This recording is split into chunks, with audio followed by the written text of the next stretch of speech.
All right, everybody. Good afternoon and happy Sunday. This video is going to count as your week 8 video update for English First Peoples 10. I cannot believe that I am saying week 8. It definitely feels a little bit surreal. But looking forward to having a few of you return starting tomorrow. Super exciting. And yeah, I just want to give you a little bit of an update on that. I'm sure that lots of you have seen some of the stuff that's come out from the district that's gone out to your parents. But yeah, just kind of an update on what this return is going to look like for English First Peoples in particular. So, yes, some students will be returning to school starting tomorrow. There is an online booking system, which I will show you in a second. But the big thing that I want all of you to know is that the way in which I'm delivering content and material for English 10 is not going to change. So I'm not giving lessons in class. I'm not introducing new material. Everything that is online will continue online. And if you choose to come into the school, you'll simply be coming into the school for extra support. Whether that's on stuff that you might be missing from before spring break, stuff that you're working on right now, whether that's the independent projects or the weekly writing opportunities. Some of you are working on comprehension packages or grammar packages. So again, all of that continues online the way it is. And then if you and your families choose to come in, then you'll be coming into with me to get support for that. It looks very different than what you might be used to. There's only 6 desks in our class now, and so 6 students can be in at a time, and then myself and one other adult, and that'll usually be an EA. So do take that quite seriously as we are enforcing social distancing. This isn't a time to come in and socialize with your friends. It's a time you come in, you are in a designated workspace, and if you are no longer working, then you are going home. So something to think about, but I'll show you right now where you can sign up. So if I go all the way over here to Belena's school booking appointments, so again, you'd sign in how you sign in. I believe your parents have to book for you. So again, this is a decision that you need to make in conjunction with your parents, whether or not they're comfortable having you come back. But you log in, and then you can pick time slots. So I'm available every day this week in the afternoon. So from 1 to 3, 12 to 3 in the afternoon. So you can go in, and then for me, I can see who's booked in the afternoons. And again, that is coming in to get support from me with what you are working on for English First Peoples. So if you're comfortable doing that, I highly recommend you come in if you are missing the following. Any work from before spring break is absolutely mandatory unless otherwise discussed. So if you're missing work from before spring break up to your Pocahontas essay, please do book in a time to come in and work with me so that we can get you started and get you finished. Let's get that work out of the way. As for work after spring break, the weekly writing opportunities are a must, as well as your independent project. And again, some of you are working on things that aren't listed, like kind of an alternate project. So that's okay. But all of that work does need to be completed for me to assess. And if you have any questions about what you need to complete, again, so if you're missing weekly writing opportunities or you're having a hard time getting started on your independent projects, I highly recommend that you book in with me to get some extra support. Again, it'll look a little bit different. It won't just be English First People students in there. There'll be BC First People students, some Career Level 11 students, but because it's a small group, it's only 6 of you, it gives me the opportunity to work a little more one-on-one. So yeah, go online, school booking, you just book in for the time that you want to be. The next big thing this week, guys, there will not be any check-ins on Tuesday morning. You'll notice on the Google Doc I haven't set up a section for this week. Next week I'll start check-ins again. But again, it'll only be in the morning because I will have students in the afternoon. So it'll be a little bit more on a first come, first serve.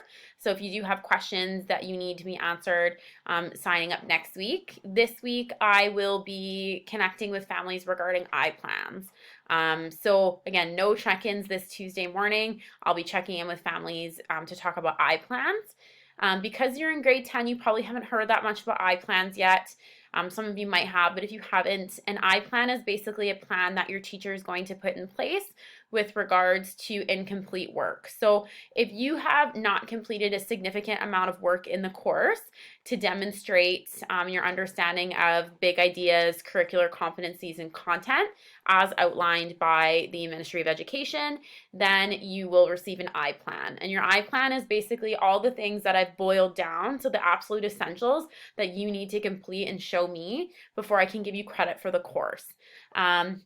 The I plan for some of you will only include stuff from before spring break, but if I don't have enough from you from before spring break to say that you've demonstrated all of these big ideas and competencies, then I will also include work from after spring break. So it really is a look at everything that you've completed. Do I or do I not have enough to say that you can be successful in the course if I get everything handed in? So if you've completed all your work and you're on track, do not worry, you will not hear from me. You can still always email me if you have questions, but on Tuesday morning you will be hearing from me or your parents, guardians, whoever's at home, regarding an I plan, and the plan will basically say blah blah blah, you haven't completed this work, and then I'll list the assignments that you absolutely have to complete, and then I'll give you a date that you have to have those completed by.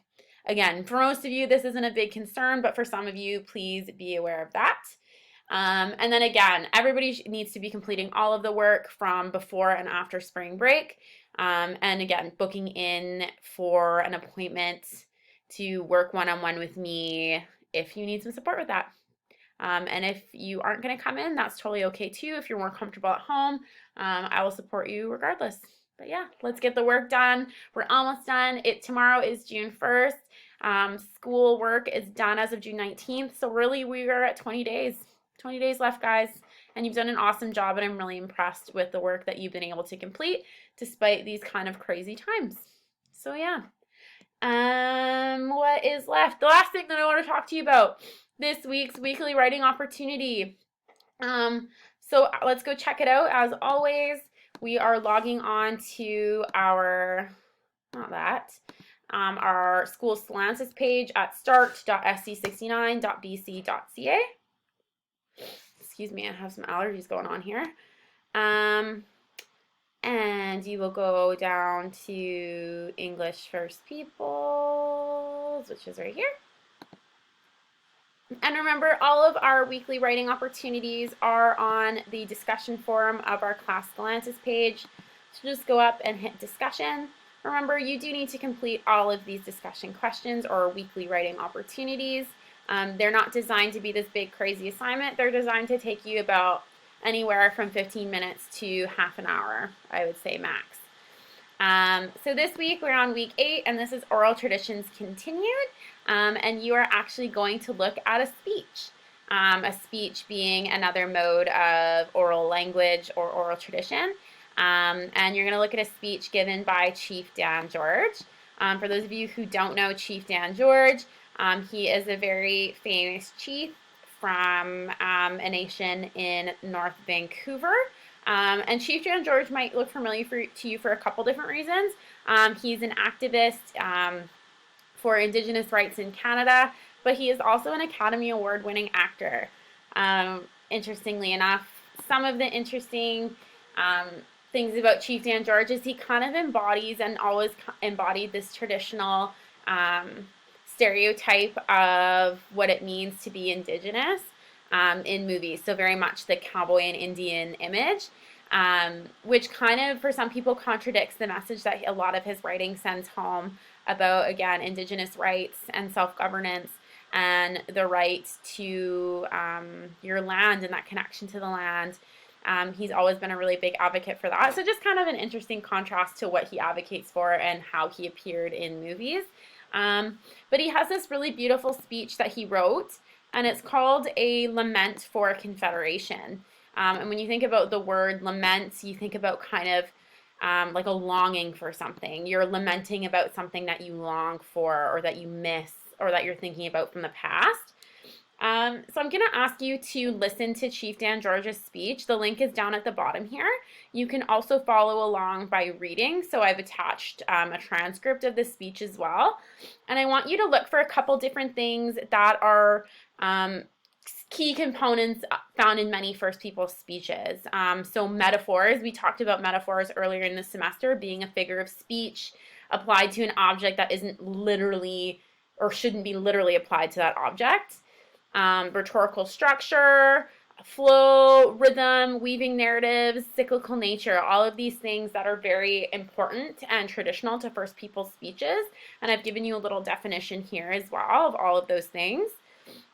So you're keeping those things in mind. You're going to listen to the speech and read it if you want. Some of you might be visual, some of you are audio. I would like everyone to listen to it because I think it's important when it comes to oral tradition. Remember that traditionally knowledge and teachings weren't passed down through writing in Indigenous communities. They were passed down through speaking and listening. And you're going to answer the following questions. Identify 3 key themes in Chief Dan George's speech. Remember, a theme is kind of the message that the author wants you to take away. And there can be more than one, which is why I'm saying look for 3. And remember, your theme should be in a statement and not just one word. So your theme wouldn't be friendship. It would be something like the reciprocal relationship and importance of give and take in a friendship, right? So it's not just friendship, it's what about friendship, right? So remember, a theme is the author's message that they want you to take away, and it's a statement. It's not just one word. Then you're going to identify and explain a metaphor in Chief Dan George's speech. Remember, looking back to that definition if you're not sure. How does Chief Dan George use rhetoric or rhetorical structure? Again, look back to that definition. How does Chief Dan George create flow as he speaks? Again, look back to the definition. Discuss the rhythm of the speech. How does Chief Dan George weave narratives? And this is a really interesting one. This idea of weaving narratives, so telling 2 stories at the same time in order to show that they are connected or that they're similar. So how does Chief Dan George do that in his speech? And then discuss the cyclical nature of this piece. So when I say cyclical nature, I mean that typically when we tell stories, we start at the beginning and then we middle, end. So start, finish, very like concrete, sequential. The sequence starts at the beginning and ends at the finish. But Indigenous oral tradition and storytelling is often not concrete, sequential. It doesn't start point A, point B, point C. It's very cyclical in that it's this bigger picture, and it might be like a circle. It might not have an end. So how does Chief Dan George's speech embody kind of that cyclical nature, that he's not just talking beginning, middle, end. He's creating this idea that everything is connected and there is no end. You might have to watch these speeches, listen to the speech or read the speech a couple times to answer these, and I encourage you to do so. I always say when you're reading something, read it once, just to read it, and then read it twice to really absorb the meaning or the message or the theme or any of these other things. It's really hard to answer some of these questions if you just listen to the speech once or you just read it once. So I definitely would say listen to it a couple times. And then maybe your final would be to go through and read. Some of you might want to print off a copy of the speech and go through the highlighter and highlight key things. But yeah, not easy questions to answer, but definitely important when it comes to thinking about oral tradition and Indigenous components when it comes to traditional speeches and how they were given. And yeah, again, just important to keep in mind that ways of knowing and being and learning traditionally for Indigenous people weren't written down. They were oral, they were spoken. And it's really interesting and it's really important to consider. So a lot of information that I just threw at you guys, but let's recap. Return to school. If you're hoping to come back, make sure to sign up through school appointments, the website I showed you, and I'll send it in the email. Things to think about: if you're still not finished work from before spring break, you might want to think about booking in. If you are missing weekly writing opportunities, you might want to think about booking in. And then if you are struggling with your independent project, you might want to think about booking in. No check-ins this week because I will be contacting home about iPlans. Remember, if you're all caught up today with work, don't worry about the iPlan. But again, you won't hear from me this week for check-ins. It'll be next week. And then week 8, weekly writing opportunity, listening to Chief Dan George's speech titled Lament for Confederation and answering those questions on the discussion page. I hope you have a great week, guys. I look forward to hearing from you and keep up the great work. You're doing awesome. I'll talk to you soon, guys. Bye.